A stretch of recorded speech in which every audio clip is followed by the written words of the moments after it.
फूलवा रानी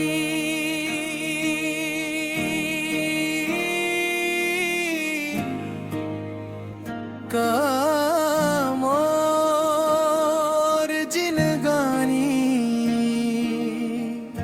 तोर बिना सुना लागे मोर कहानी आँखी में बस गे तोर मुस्कानी ते हंस मोर माया के निशानी माया के रंग मोरंग दे मोला सपना के दुनिया दिखा दे मोला हाथ में हाथ भर ले आज जन्म जन्म रही वो संगवा तोहरा रानी ता मोर जनतावे तोर बिना सुना लागे निगारी साजन मोर ते मोर अरमान तोर ले शुरू होवाए मोर अभिमान तोर हंसिले महके फुलवारी ते हंस मोर दिल के रखवारी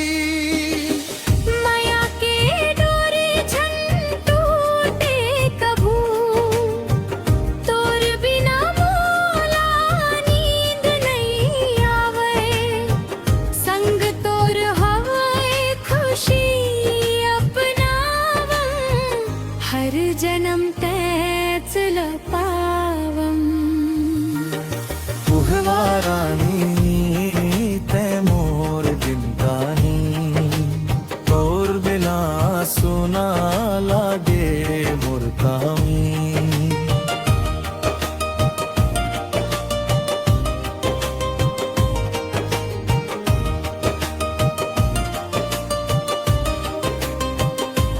महुआ के डारी झूमत हवे कोयली माया के गीत गावत हवे नदिया के पानी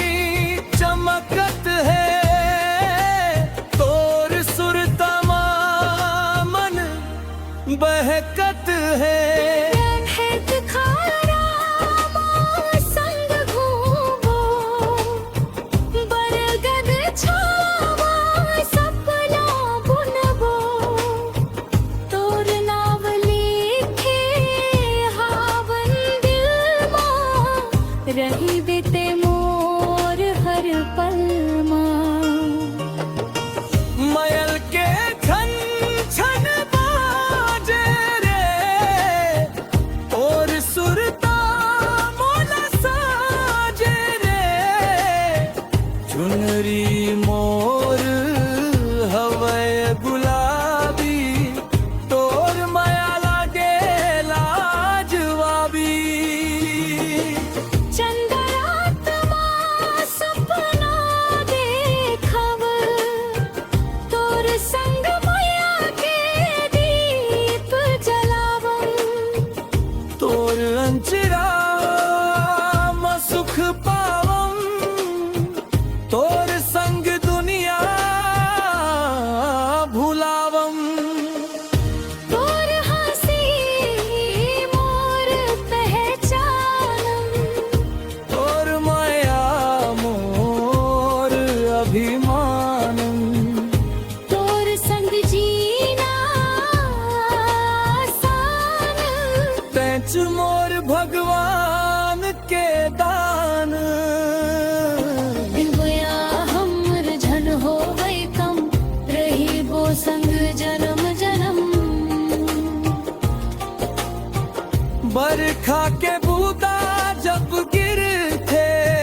दिखते संग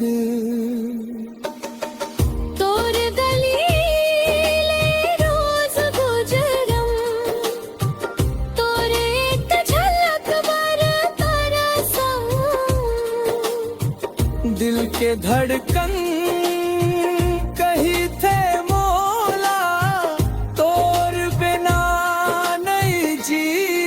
सकम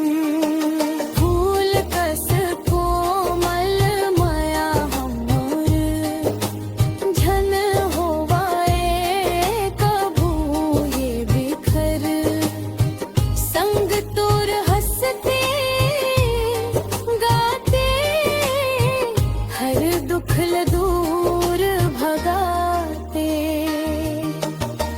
बिंदिया मोर चमके रे तोर नाम ले दम के रे